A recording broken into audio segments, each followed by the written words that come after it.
Halo sahabat Borneo, selamat datang dan berjumpa kembali di channel Bisikan Borneo.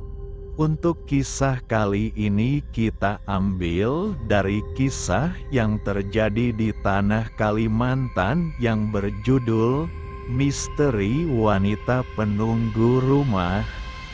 Biasa pesan bakso di malam tertentu. Nama tokoh dalam cerita ini sudah disamarkan. Terima kasih. Semoga ini jadi pelajaran berharga bagi kita semua. Di mana bumi dipijak, di situ langit dijunjung. Di mana saja kita berada, maka hormati dan hargai segala adat di sana. Dan sebelum kita mulai kisahnya, jangan lupa klik tombol subscribe maupun tombol like-nya. Jangan lupa juga klik tombol lonceng notifikasi.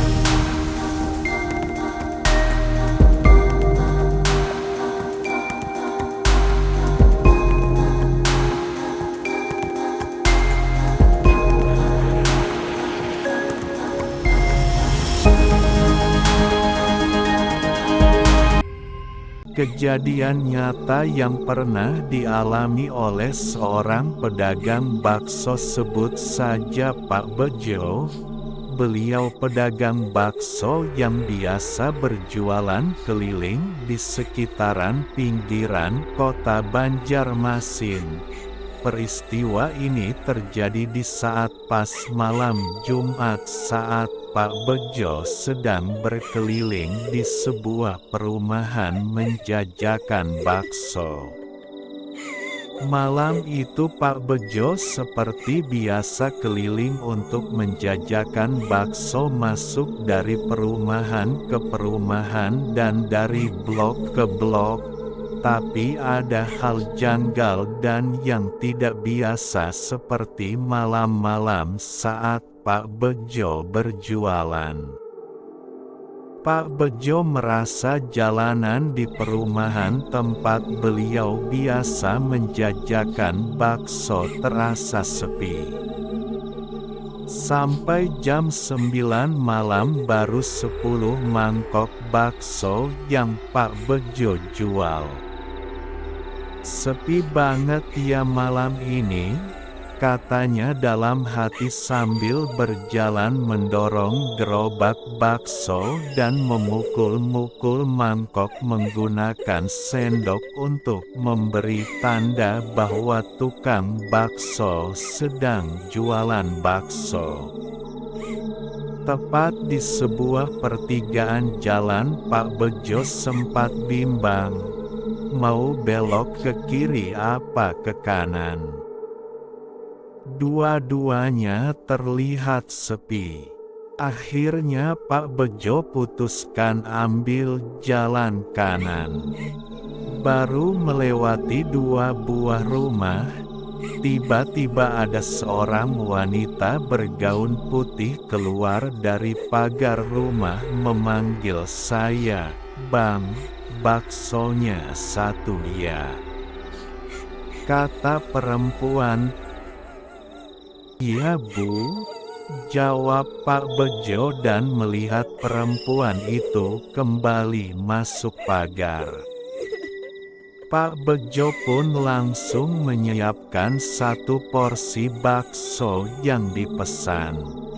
Setelah usai Pak Bejo menyiapkan 1 mangkok bakso pesanan perempuan itu, Pak Bejo pun mengantarnya ke rumah tempat perempuan yang memesan tadi. Sampai di depan pagar, Pak Bejo sempat heran, kok pintu pagarnya ditutup ya, dikunci dari dalam lagi. Padahal ibu tadi perasaan tidak membuka dan tidak menutup pagar, kata Pak Bejo dalam hati. Pak Bejo menepis keheranan itu. "Ya sudahlah, saya buka aja pagarnya," ucap Pak Bejo dalam hati. Walaupun dikunci tapi tidak digembok.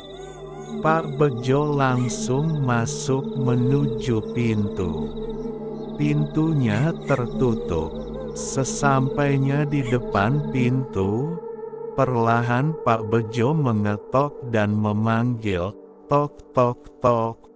Permisi, ini baksonya Bu," kata Pak Bejo kepada perempuan tadi yang saya yakini adalah penghuni rumah ini. Tidak ada jawaban dari dalam rumah.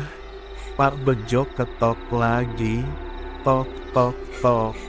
Permisi, ini baksonya Bu," kata Pak Bejo lagi agak keras. Akhirnya terdengar langkah kaki dari dalam rumah dan pintu pun dibuka. Yang membuka adalah seorang wanita muda, sebut saja Bu Andi. Bu Andi bertanya, "Ada apa Mas?" "Ini Mbak, tadi ada ibu-ibu di rumah ini pesan bakso sama saya," jawab Pak Bejo kepada Bu Andi. "Ibu-ibu? Di rumah ini tidak ada ibu-ibu Mas. Saya di sini cuma tinggal bertiga dengan suami dan anak saya Mas," kata Bu Andi. "Iya, benar Mbak. Tadi ibu itu memesan 1 mangkok dan masuk ke rumah sini Mbak," kata Pak Bejo. Tiba-tiba seorang lelaki muda Pak Andi, yang tentunya suami Bu Andi ini, keluar juga dari dalam rumah dan bertanya, "Ada apa sih malam-malam kok ribut?" ucap Pak Andi sambil bertanya.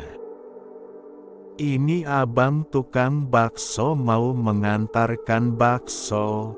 Katanya ada ibu-ibu di rumah ini pesan bakso. Padahal kan di rumah ini cuma kita bertiga," jawab Bu Andi. "Gitu aja kok ribut? Ya sudah, sini baksonya, biar saya yang makan. Tapi bikinkan 1 lagi ya buat istri saya," kata Pak Andi. Pak Bejo pun bergegas menyerahkan semangkok bakso kepadanya dan bergegas juga langsung menyiapkan semangkok bakso lagi. Setelah selesai menyiapkan, Pak Bejo langsung mengantar bakso ke rumah tersebut. "Ini Mbak baksonya," kata Pak Bejo sambil menyerahkan semangkok bakso lagi kepada Bu Andi. "Duduk sini dulu Mas," kata Pak Andi sambil mempersilakan Pak Bejo duduk di kursi yang ada di teras rumah itu. "Iya Pak, makasih," kata Pak Bejo. Dia makan di teras, sementara istrinya masuk membawa bakso. Tak lama kemudian istrinya menyerahkan mangkok yang sudah kosong kepada saya, mungkin langsung dipindah ke mangkoknya sendiri. "Emang bener tadi ada ibu-ibu pesan bakso? Jangan-jangan kamu cuma ngarang aja biar baksomu laku," kata Pak Andi bercanda sambil tersenyum kepada Pak Bejo. "Untuk apa saya bohong Pak? Saya kan tiap hari jualan di sini.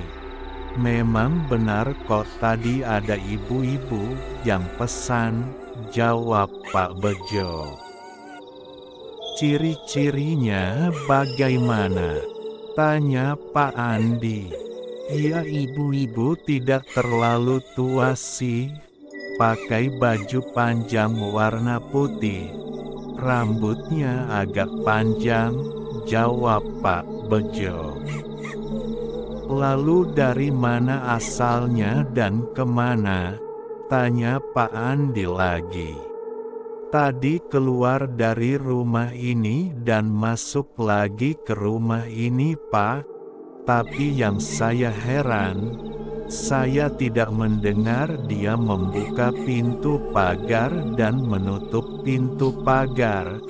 Padahal waktu saya masuk, pagarnya ditutup dan terkunci dari dalam. Waktu saya buka kuncinya, padahal bunyinya cukup keras, Pak, jawab Pak Bejo. Iya, tidak salah, kata orang-orang di sekitar sini.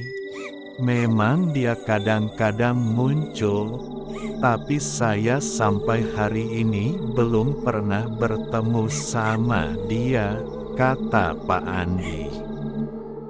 Maksudnya, Pak? Tanya Pak Bejo lagi.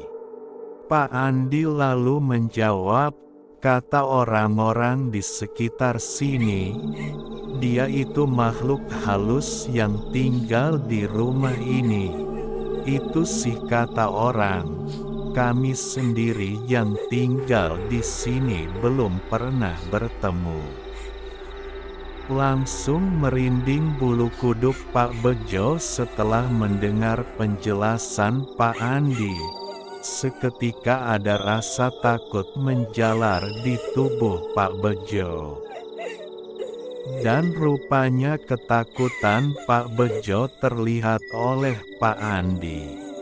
Iya, gak usah takut Mas, biasa saja. Ini uangnya, kata-kata Pak Andi sambil menyodorkan uang Rp20.000 kepada Pak Bejo. Baik Pak, makasih ya Pak, kata Pak Bejo sambil bergegas meninggalkan rumah itu. Setelah selesai Pak Bejo meletakkan mangkok di dalam gerobak. Dengan penuh rasa ketakutan, Pak Bejo pun langsung mendorong gerobak menjauhi rumah tersebut. Oke sahabat Borneo, sekian untuk kisah kali ini. Apakah kalian juga pernah mengalami? Tulis di kolom komentar pendapat dan jangan ragu bagi kalian yang ingin berbagi kisah-kisah horor atau mistis yang pernah kalian rasakan di tanah Borneo. Semoga kisah ini bisa bermanfaat dan menjadi pelajaran bagi kita semua. Dan bagi sahabat Borneo yang baru bergabung di channel ini, jangan lupa subscribe, like dan bagikan lawan kakawanan, dingsanak, kula-kula ataupun semuanya. Dan nantikan terus kisah-kisah misteri Kalimantan hanya di channel Bisikan Borneo ini. Terima kasih atas support semuanya. Mudah-mudahan pian sabarataan sihat selalu.